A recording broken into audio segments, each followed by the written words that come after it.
Welcome, one and all, to Next Wave Media for another exciting episode. My name is Cal, your host. Well, today we're going to be talking about the power of habits. One of the most powerful true stories illustrating the power of habits is a story found in Charles Duhigg's book entitled The Power of Habit. It's a story about a woman called Lisa Allen. In this book, I suggest that you can get it online and purchase the hard copy or the audio version. It's a really short book, very quick, easy read. Go ahead and check it out. This book has a powerful story about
story of Lisa demonstrates how a small habit can set off a chain of reactions in a positive way.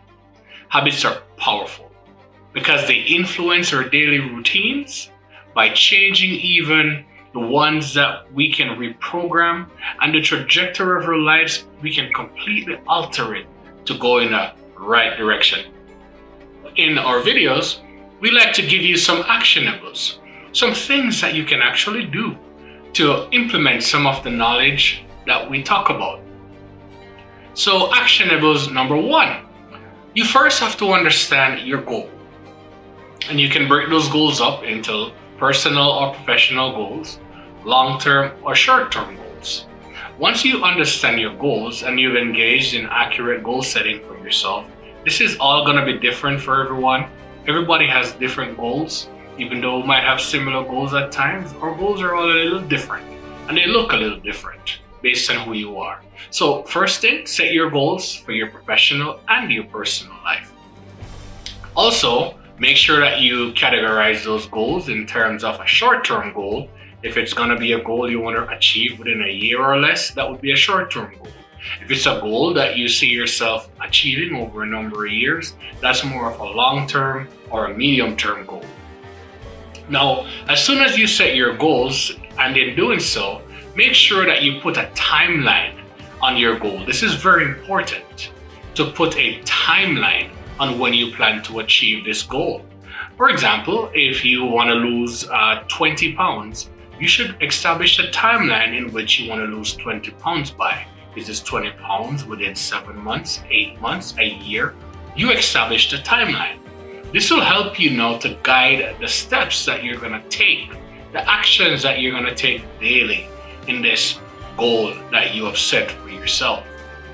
So once you have established your timeline for your personal or for your professional goal, you want to grow your business to 3 new clients within a month, That could be a goal that you could set if that's your desire to grow your business by 3 new clients, getting 3 new contracts within a certain period of time. You establish that goal, you set that goal, and then you go ahead and craft actionable steps that you can take to pursue and achieve this goal within the confines of that time that you already established. So this is the part where a lot of people mess up. They're good at setting the goal. The New Year's is coming up. I bet everyone has some kind of a goal or a resolution that they want to achieve in 2025. Now, if you're going to set these goals or these resolutions and you don't put a timeline on them, or you don't establish some kind of action that you're going to take, then that's not a goal. That's just a wish. That's a fairy tale. So in life, we want to make sure that we establish a timeline and also actions that will bring us closer to that goal within that specified period of time. In establishing your timeline and in establishing your actions, be very specific. Let me say that again. You have to be very specific. Specific. When it comes on to setting goals and actionables, you have to be very specific. The more specific you are, the better the chance that you will have of hitting your goal.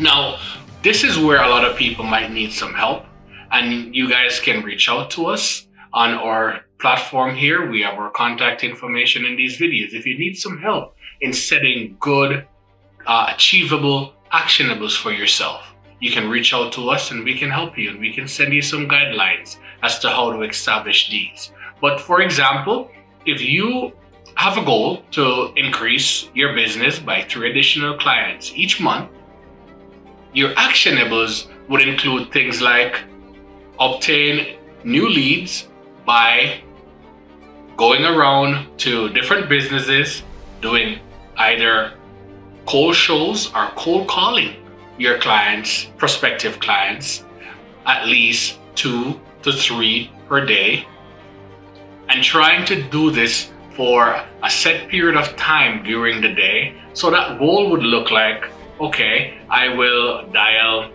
cold call 10 clients at 10 a.m. every morning for the week of Monday to Friday within a specified date range. And from that is one action that you will take. Action 2, you will try to set up appointments with these clients when you call them, and kind of specify how you're going to go about setting up these appointments, how you're going to schedule, how you're going to meet up. Are you more of a person who can pitch your business on the phone? I find that in person works better for me and for my personality style. Some folks and their personality style, they might be able to do it over the phone or through other forms of communication. But it's more effective for me, in my opinion, when I pitch my business, or I try to sell my services or my products to a customer whenever I'm in front of them. So if you know your strengths, you craft your strategies and your actions to align with your specific strengths that you have.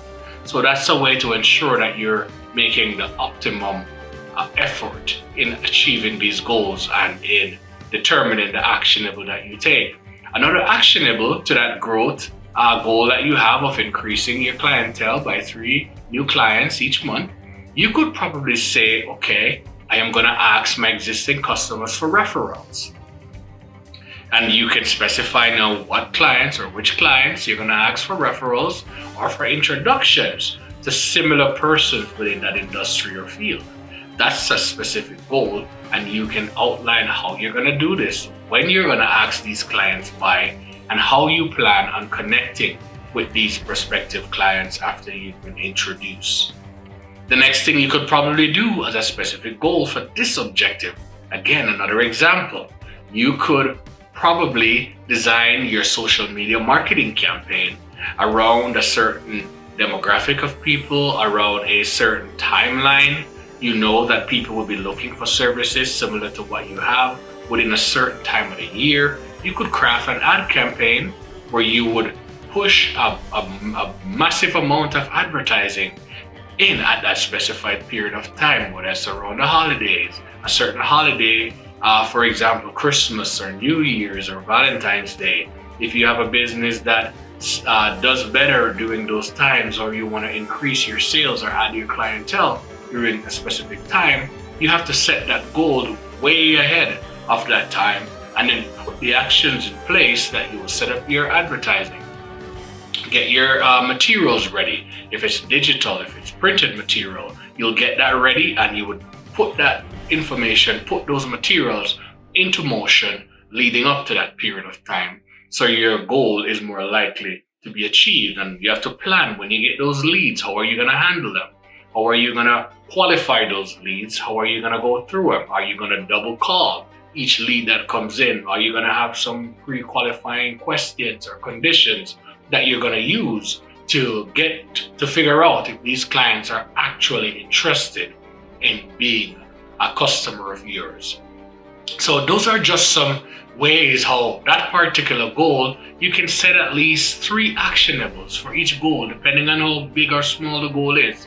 Could be more, but you have to determine actionable steps that you're going to set for your goals, or else I said your goal is just a wish, it's a fairy tale, and you won't be able to achieve it. I hope that you will be able to commit and be disciplined to a meaningful goal that you set in your life. So that's why it's so important to make sure that your goals are meaningful and that they are exactly what you want. So you can't just say, hey, I want to make more money than I made in 2024 or 2023. You have to say, for 2025, I want to make X dollars, and then craft a plan that will help you to generate X dollars. If it's a fitness goal, you can set that up, how many pounds you want to lose by X time. And you work towards that by going and committing to the gym X amount of times for the week. You're going to engage in this type of workout. You're going to engage in that type of workout. So in this way, you are able to achieve the goals that you want. The most important thing in all of this that I want you to know is that the commitment and the discipline that you have to these goals, you are going to have to be extremely serious about doing them even when you don't feel like it. And this is where I believe a lot of us fall off the wagon and a lot of us lose out on achieving the goals that we set, is that we lose focus midway through. If it's not working as fast as we like, or if it's not working at all, instead of readjusting or reevaluating our strategies and our actionables, a lot of us give up. And we give in and we say, hey, nobody's watching, nobody's listening, nobody knew about this. No, let us make sure that we stick to the goal and remain disciplined and committed to achieving these goals. Without commitment and discipline, none of your goals will be achieved. Just remember this, guys. And again, thank you so much for listening to us. Thanks so much for watching. We appreciate you supporting this channel. Go ahead, leave us a like.